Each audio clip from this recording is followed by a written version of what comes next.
Isalu Hospital.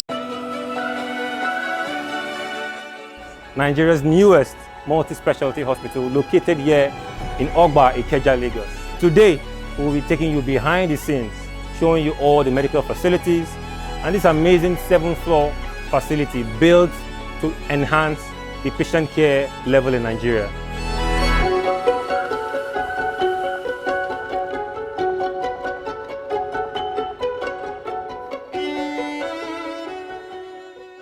Good afternoon, Mr. Raji. Good afternoon. Thank you for this amazing opportunity welcome. to be in your facility. So much work has been done here. You opened this brand new facility last year, but the story of Isalu spans 20 years. 20 whole years doing business in Nigeria is not easy. Take us through from the beginning, the inception point, to your growth phase, and now this amazing establishment. How's that journey been so far? Isalu Hospitals was founded in 2004 with the mission of rendering quality service accessible and affordable to the community. So satisfaction is the key. Satisfaction is the key, which is what we don't hear from a lot of Nigerian hospitals. And as much as a lot of them are trying, what I noticed here, just doing a brief tour, is the level of excellence.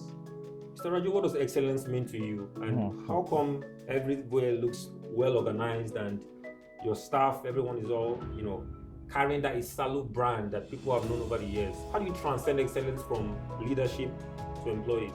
So Isalu Hospitals focus on quality service, premium quality service, and we strive to make sure that we deliver this to our patients. Talk to me about technology and how it's impacting your organization today. We got to know that technology is one of the soul of business, and if you want to work smartly, you adopt technology.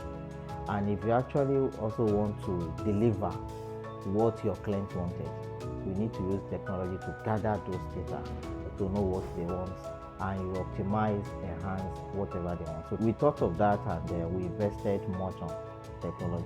Amazing. And as a leader in the industry, you've been here for so many years. How would you encourage somebody who has some level of investment, who is skeptical about investing in the Nigerian healthcare system? What message do you have for them? You've done the investment over the years, you've reaped the rewards, and glory to God, things are working out perfectly. But somebody right now is on the fence. Should I invest in the Nigerian healthcare system? Should I, make this leap of faith? What advice would you give them? Yes, the business is there. It's just for any investor to study the market and look at the gap that you want to come and fill. And the gap here now is to look at how you can bring in sophisticated equipment. Even you can start small. If you are not a big investor, you can equally start small, looking at what the community wants and focus on how to deliver that value. What message do you have for your current patients and your new patients? Because people watch the video and be like, this is Isalu Hospital, this is Mr. Raji that is very experienced. We want to experience that top-notch facility and service, patient-centric, like you've emphasized during our conversation. The message for them is to help us to help them. On a daily basis, we track feedback and we work on that feedback. So whenever they come, their experience, they should be able to share it and let us know where we are doing well and where we still need to do more. Good afternoon, Dr. Tastee. My pleasure. Thank you for this opportunity and privilege. My pleasure. To be in the presence of the strong, experienced Nigerian healthcare pioneer. You're welcome. Leading Isalu Hospital. So, how do you pick the right people to run the organization? Well, over the years, we've had experiences, and experiences have shaped our choices. We run this place for about 21 years. Before here, I have had 8 years of experience elsewhere. So picking the right people has not been too difficult because I know what I want. I know where or how to get what I want. Of course, it's not a perfect system, but of course, interacting with the candidate has not been difficult to choose the right people, even if not 100%. That's amazing. So, sir, when are we going to see this structure in Victoria Island, in Abuja, in Port Harcourt? We want the excellence to continue, not only so that Ogba will benefit. We want it to spread across the country. So when are we seeing those locations? Well, it's a matter of time. Okay. Okay. Life is on a move. We have finished this one. We started somewhere. We are projecting that by the time we settle down, and of course we start looking at elsewhere via Abuja. So we had our plan to continue to expand both vertically and horizontally. Yes, sir. And so it's something that we're not averse to. We are disposed to it. We work towards that. God willing. That's good. I spoke to some of your senior directors and they emphasize patient-centric care. Patient-centric Well, care. that's what it is. Okay. And of course, the philosophy has always been that money is not the first thing. Giving good care is the first thing. And I told them that when you render good service, money will automatically come, because it is the value that you have added that people will pay for. So we should not be chasing money. We should rather be chasing value. When people see the value, they will pay for it. What is your advice for the younger ones? My advice for the younger one is to strive very hard, work smartly, and focus is the customer. I won't say we fight ourselves, but we strive to continue to enforce that we must render quality service. People will be happy when they are getting results. But of course, it's not enough to get a result. They're also going to be happy when those services are rendered promptly by amiable staff. So we have a lot of adorables. I will call my staff adorables. So we have a lot of them, and we interact with them. We do our best to make them happy. And of course, it has really worked for us. I just thought about a very important question. Okay. What do you want the legacy of Isalu Hospital to be? I really want people to see us as a value-driven company. They will remember us for, these people, they are customer-centric and they value their customer, and that's just the ultimate. I mean, money will come, but the most important is that people should be, customer will continue to remember us as people that care for them, that they are empathy, they are very happy that, anytime I go to Isalu, they look after us. In terms of outcome, in terms of prompt of service, that's the ultimate. So you've heard it. Patient-centric, customer value-driven services. The CEO has said it, and this echoes across all boards of this organization. So they care about patient. They sleep in the morning, patient, at night, patient, afternoon, patient. They're always thinking about their patients. And for new upcoming facilities, that's the way they can make money. I mean, if you do what is right, well, that's the sense where what is there. If patients are happy, then you're happy.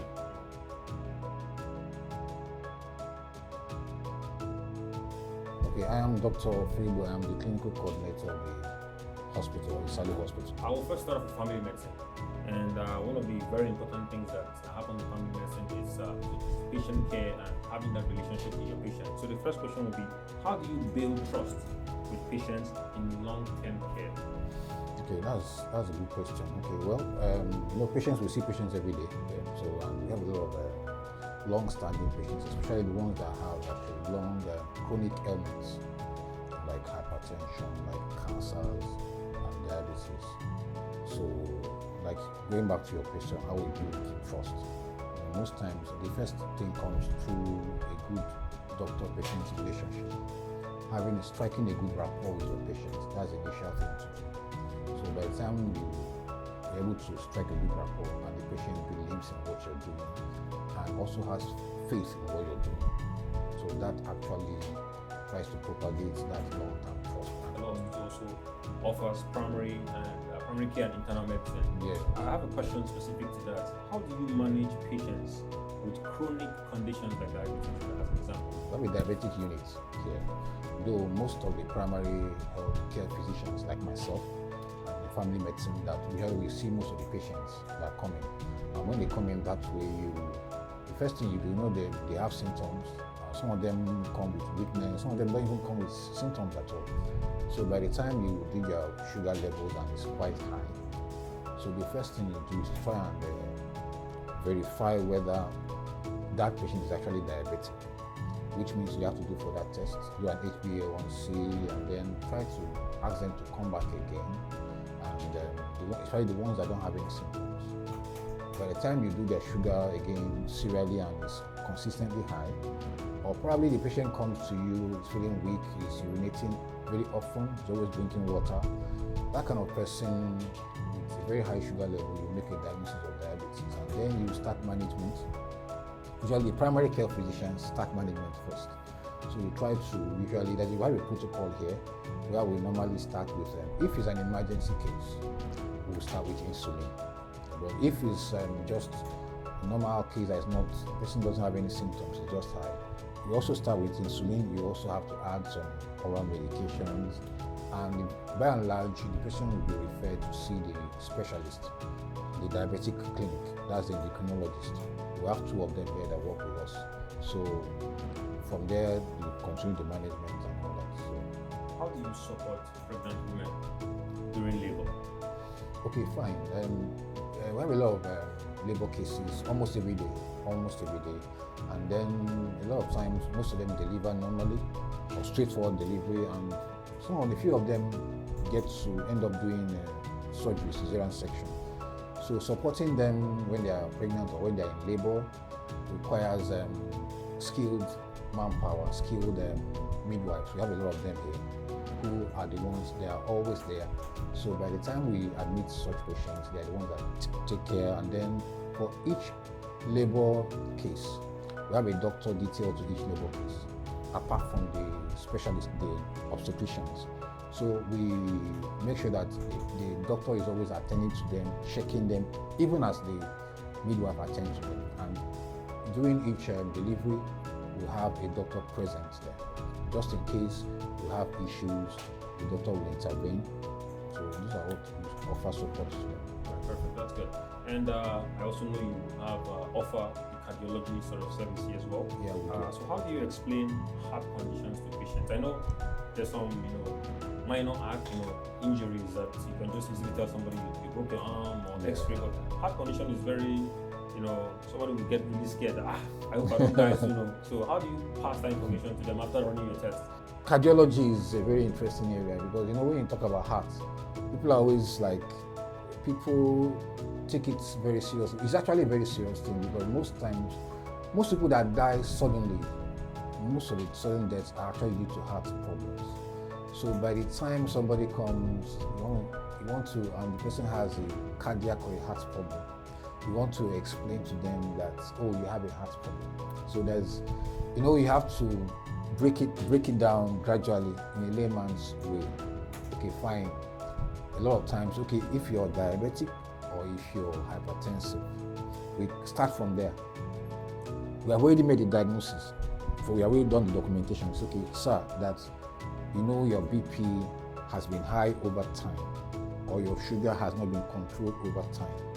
You understand? And then what we have here is your BP has affected your heart in such and such a way, because the heart, you have to make them understand that the heart is central to pumping out blood. And if you're pushing out something, that means you require some energy. And if the energy at which you push that thing is much, meaning that maybe the blood pressure is high, eventually it's going to affect the heart. So we try to explain it to them in details, in layman's way, so the person will understand, because of my blood pressure that is high, that is not controlled, my heart is now being affected. And we can tell them that, look, there are some parts of your heart that are not receiving enough blood supply, and because of the heart is weaker than normal. So by the time you explain to the person will understand, this is what is happening to me.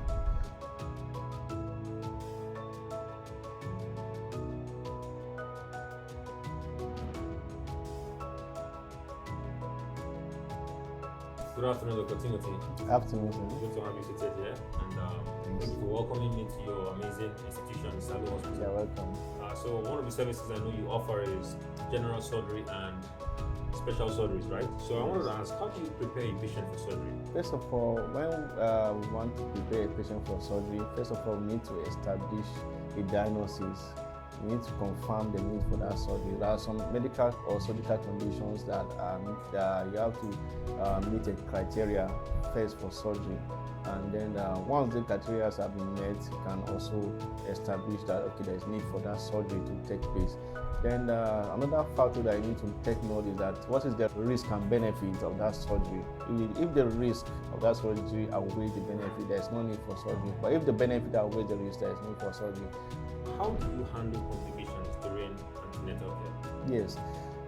First of all, there are complications that can occur before, during antenatal, all right, while some can occur after the, during labor and even after the delivery. But during antenatal, there are some complications that can occur. What we do here is that we ensure regular antenatal visits. Some people might have fertility issues. Not everybody might, go through the process and everything comes out well. So how do you comfort patients with fertility issues? Because it's something that's actually on the rise due to various factors. It could be nature, it could be nurture, but how do you comfort such patients? All right, we have emotional support that we can provide. We have to empathize with the patient. My name is Dr. Shitu Yobe. I work for Isalu Hospital. Currently, I'm the assistant HOD and the deputy clinical coordinator. Okay, fantastic. And I know some of the services you offer here is oncology. How do you support patients during cancer treatments? Well, it depends on the type of cancer the patient is having and depends on area of location. First thing what we do is that clinically we're supposed to find out, although the causes of cancer in the global world currently is unknown medically. So we need to itemize the area of location of the particular organ that is affected. Then we counsel the patient, reassure the patient, and commence treatment. So how do you approach patients with urinary issues? Urinary tract infection or urinary issues. Urinary tract infection. Good. Well, it's dimensional. Men are prone to have urinary tract infection. Females can also have it. Even children can have urinary tract infection. I mean, adolescents and teenagers, they can have urinary tract infection. When they have, what we do is that we take urine sample. If it's an adult that is sexually active, we can also do, for a female, we do HVSMCS, meaning high vaginal swab, microbe culture and sensitivity. We do that for female. For male, we can do urethral swab, microbes, culture and sensitivity. We can also do urine MCS and urinalysis.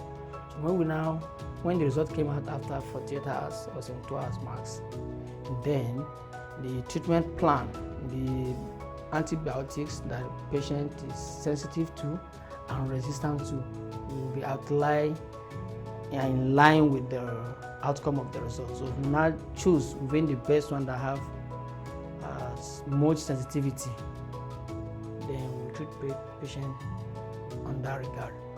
After treating the patient, we then used to advise patient after treatment to stay for about 40 to 72 hours and come back for follow-up. So we are going to repeat the same test and make our comparisons in the right context with the first test result and the second one.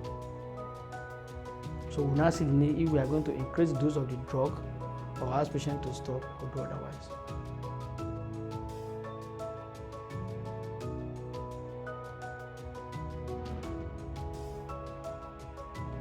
Welcome to Isalu Hospital Nursery. The nursery is a place where we keep your babies, both healthy babies and the sick ones. As you can see, it's a very beautiful place in here. And we are managed by teams of doctors, the nurses, the neonatologists, and the pediatricians who are here to manage your baby 24 hours.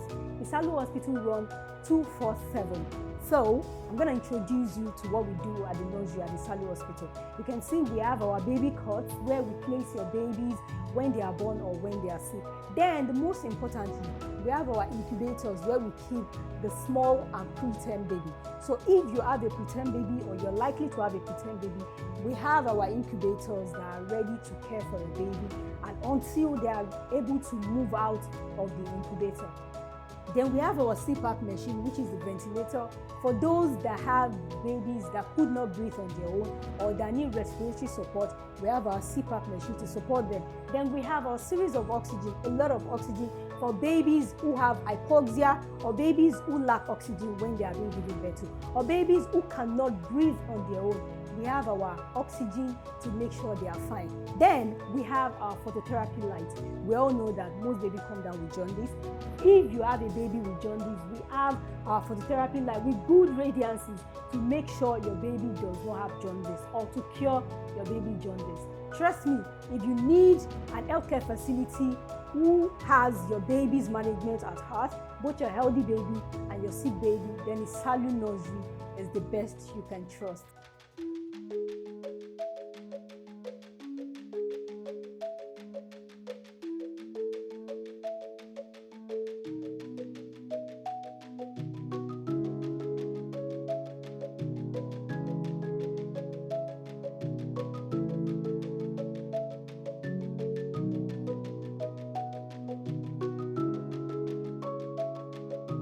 Welcome to the dental department of Isalu Hospital. Here in the dental clinic, we offer all range of dental services, scaling and polishing, teeth whitening, advanced procedure, root canal therapy, and denture. If you have any teeth problem, you can always visit the dental department. We'll help you solve all the teeth problems that you have. You can walk in with worry and then you walk out with a smile.